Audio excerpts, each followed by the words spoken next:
Hello friends, आज हम पढ़ेंगे चैप्टर 12 ट्यूपल्स का एक नया topic tuple operation. Tuple operation होता क्या है?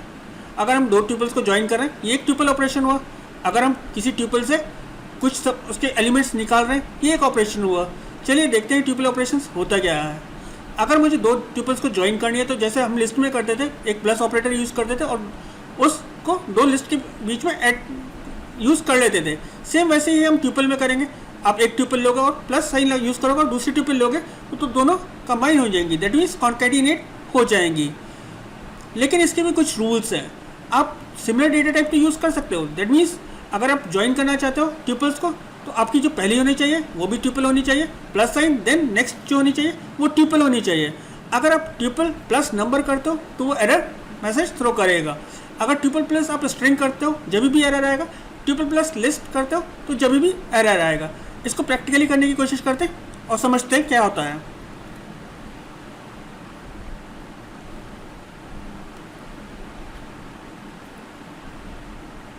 मैं एक ट्यूपल क्रिएट कर लेता हूँ, ए इक्वल्स टू ब्रैकेट में 1 2 3 4 5 6 7 8। एक ट्यूपल क्रिएट हो गए, प्रिंट करते हैं इसको। एक ट्यूपल और क्रिएट कर लेता हूँ, that is B equals to 11 13। एक ट्यूपल क्रिएट हो गई बी। अगर मुझे इसको ज्वाइन करना है तो मैं क्या लिखूंगा, ए प्लस बी, तो दोनों कॉन्कैटिनेट होकर प्रिंट हो गई। अगर मुझे इसको सी के अंदर लेके जाना था तो मैं क्या लिखूँगा, C equals to A plus B, that means वो सी के अंदर चले गए। चेक करते हैं, सी को प्रिंट हो रहा है। लेकिन अगर मैं किसी भी ट्यूपल के साथ नंबर ऐड करने की कोशिश करता हूँ, मैं लिखता हूँ x equals to A plus 5, तो क्या आएगा, एरर आएगा। क्यों? क्योंकि आप ट्यूपल के साथ ट्यूपल तो ऐड कर सकते हो, जबकि ट्यूपल के साथ आप नंबर ऐड नहीं कर सकते हो। अगर मैं स्ट्रिंग ऐड करने की कोशिश करूँगा जब भी एरर आएगा,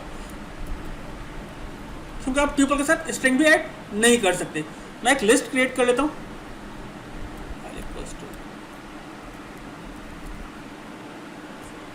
एक लिस्ट क्रिएट हो गई, दैट इज एल।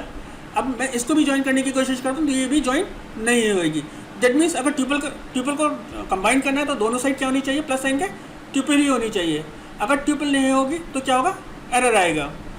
तो मैं ज्वाइन करता हूँ इसको भी, that is a plus L, error आया। क्यों? क्योंकि सिर्फ आप ट्यूपल ही कंबाइन कर सकते हो, डिफरेंट डेटा डायरेक्टिव्स के साथ कंबाइन नहीं कर सकते हो। लिस्ट की तरीके से ट्यूपल भी स्लाइसिंग को सपोर्ट करती है। अगर हम स्लाइसिंग की बात करें तो स्लाइसिंग होती क्या है, दैट मीन्स किसी भी ट्यूपल के अंदर से उसका सब पार्ट एक्सट्रैक्ट करना। सपोज मेरे पास एक ट्यूपल थी 10 12 14 20 22 24 30 32 एंड 34। मुझे इसका कोई सब पार्ट एक्सट्रैक्ट करना है तो मैं क्या करूँगा, मैं स्लाइसिंग का यूज़ करूँगा। स्लाइसिंग का सिंटैक्स जो होता है वो क्या होता है कि आपको स्क्वायर ब्रैकेट के अंदर स्टार्ट इंडेक्स लिखना होता है और लास्ट एंड इंडेक्स लिखना होता है। अगर आप स्टेप स्किप करना चाहते हो, दैट मीन्स काउंटर स्टेप भी यूज़ करना चाहते हो कि बीच में कोई एलिमेंट स्किप होता रहे, तो आप स्टेप इंक्रीमेंट यूज़ कर सकते हो। इसको एग्जांपल के तरीके से समझने की कोशिश करते हैं। मेरे पास एक लिस्ट और एक ट्यूपल ऑलरेडी क्रिएट है, दैट इज ए। इसके हम स्लाइस करते हैं, दैट इज सेकेंड इंडेक्स से और 7 तक हम प्रिंट करना चाहते हैं, that is 3 to 7। That means तो हमारा ये इंडेक्स कौन सा है, 0 है। ये इंडेक्स हमारा कौन सा है, 1 है। और ये इंडेक्स क्या है हमारा, 2 है। तो 2 इंडेक्स से हम चलेंगे 3 4 5 6, तो हमारा क्या है, 7 है। तो हम एक्सक्लूड करेंगे 6 को और हमारा उसको इंक्लूड नहीं करेंगे। तो आप क्या करोगे, ए स्क्वायर ब्रैकेट के अंदर, that is third index to that is 7th index, क्या करें, प्रिंट कर दे। 7th इंडेक्स आपका कौन सा आएगा, दैट इज 8 होगा, तो क्या प्रिंट होगा, दैट इज आपका 4 to, क्योंकि थर्ड इंडेक्स आपका क्या है 4 और आपका 7th इंडेक्स कौन सा है, दैट इज 7 है, वो प्रिंट हो गया। अब मैं चाहता था इसको इंक्रीमेंट के तरीके से यूज़ करना, तो उस कंडीशन में आप क्या करोगे, ए देन अगेन अगर 3:7 मैं चाहता था अभी क्या प्रिंट करे, 4 6 प्रिंट करे। दैट मीन्स इंक्रीमेंट करेगा 2 का, तो 2 का इंक्रीमेंट करने के तो ये स्किप करेगा। देखिए उसने क्या प्रिंट करा, 4 and 6। तो स्लाइसिंग एक्चुअल में होता क्या है, किसी भी किसी भी आपके सीक्वेंस में से उसका सब पार्ट निकालना। आपकी बुक में एक एग्जांपल दे रखा है 12.7, हम उसको समझने की कोशिश करते हैं। उसमें है क्या, उसमें आपको एक प्रोग्राम लिखना है जिसके अंदर यूज़र से एक ट्यूपल इनपुट करानी है और उसके इनपुट ट्यूपल में से 2 ट्यूपल एक्सट्रैक्ट करनी है। दैट मीन्स आपको 2 नई ट्यूपल्स क्रिएट करनी है। तो हमने क्या करा, यूज़र से इनपुट कराया, तो यूज़र ने इनपुट क्या करा, दैट इज़ फ्रॉम 1 to 11। फिर हमने क्या करा, t1 इक्वल्स टू जो आपका वेरिएबल है डबल कोलस डैश दैट इज़ -3। तो आपको पता है आपकी जो फॉरवर्ड इंडेक्सिंग होती है और बैकवर्ड इंडेक्सिंग होती है, उसमें से आपने क्या करा, जो अब जंप करेगा वो कितने का करेगा, 3 का करेगा। डबल कोलन का मतलब क्या है, आपकी लिस्ट की एंड से स्टार्ट करेगा।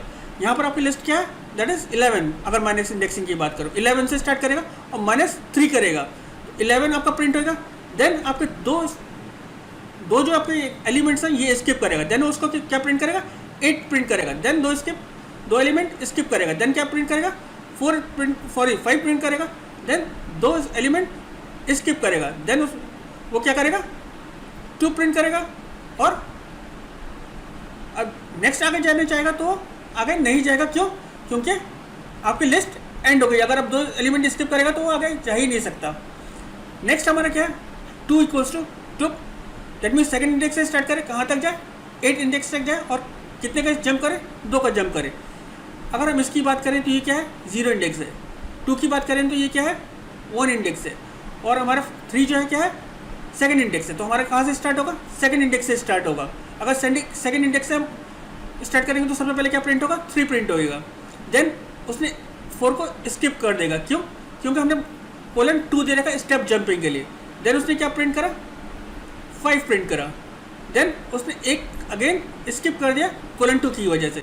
देन उसने क्या प्रिंट करा, 7 प्रिंट करा, क्योंकि आपको कहाँ तक जाना था, 8 इंडेक्स तक जाना था। आपका 8 इंडेक्स क्या है, 9 है आपका जो 8 इंडेक्स आ रहा है।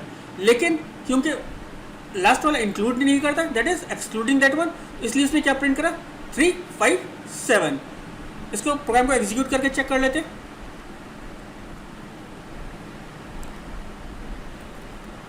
इस 12.7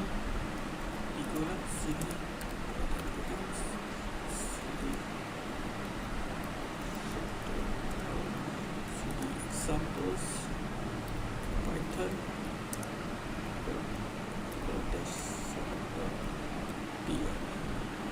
सेम वैल्यूज इनपुट करा देता हूँ।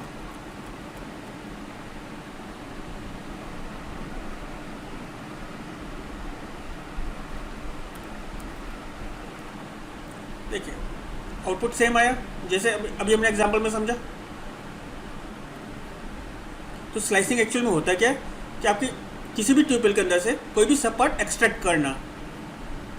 नेक्स्ट एग्जांपल देखते हैं 12.8 एग्जांपल में आपसे क्या है पूछा गया, आपको 3 सैंपल रन कराना है जिसका आउटपुट सेम आना चाहिए जैसे यहाँ पर टेबल में दे रखा है। एक यूज़र से हमें ट्यूपल इनपुट करानी है। फर्स्ट टाइम में जो वो इनपुट करेगा वो वैल्यू होगी 1 to 11, सेकेंड टाइम में जो इनपुट करेगा वो होगी 1 to 10, थर्ड टाइम में जो इनपुट करेगा वो होगी 1 to 9। T1 एक वेरिएबल ले रखा है जिसके अंदर आप स्लाइसिंग कर रहे हो, कौन सी, जो आप वैल्यू इनपुट करा रहे हो उस ट्यूपल के अंदर। फर्स्ट टाइम जो T1 के अंदर वैल्यू जाएगी वो कहाँ से जाएगी, 2 से 8 इंडेक्स तक जाएगी और जो काउंटर स्टेप होगा वो क्या होगा, 2 का होगा। ये आपका जो इंडेक्स है वो क्या है, अगर हम देखें तो 0 है। ये इंडेक्स आपका क्या है, 1 है। एंड ये आपका इंडेक्स क्या है, दैट इज 10 है। अब कंडीशन क्या है कि 2 से जाएगा 8 तक और काउंटर जो होगा वो कितने का होगा, 2 का होगा। तो हमारा 2 इंडेक्स कौन सा, दैट इज दिस वन। तो ये आपका प्रिंट हो जाएगा। देन काउंटर हुआ, देन आपका 5 प्रिंट हो गया। देन अगेन काउंटर स्टेप हुआ, देन उसका नेक्स्ट एलिमेंट जो 2 है दैट मीन्स 7 है वो प्रिंट हो गया। क्योंकि आपका जाना कहाँ तक था, 8 इंडेक्स तक, तो उसके आगे उसको एलिमेंट नहीं मिले तो वो स्टॉप हो गया और वो वेरिएबल किसके वैल्यूज किसके अंदर चले गए, T1 के अंदर। सेम आपका T2 है लेकिन यहाँ पर माइनस बैकवर्ड इंडेक्सिंग यूज़ करी गई है। -3, -9 और -2 का इंक्रीमेंट हुआ है। अगर हम -9 की बात करें तो ये आपका इंडेक्स क्या है, -11 है। ये आपका इंडेक्स क्या है, -10 है। ये इंडेक्स आपका क्या है, -9 है। तो वो क्या करेगा, इसको प्रिंट करेगा। देन आपका काउंटर जो है कितने का है, 2 का है। तो वो इसको स्किप कर देगा, देन 7 को प्रिंट कर देगा, देन आपका वो इसको स्किप करेगा क्योंकि काउंटर है, देन वो 5 को प्रिंट कर देगा, देन इसको स्किप करेगा। लेकिन आपको कहाँ तक जाना था, इंडेक्स -3 तक जाना था। जब -3 तक जाना था तो वो इसको एक्सक्लूड कर देगा, इस वाले को वो नहीं लेगा।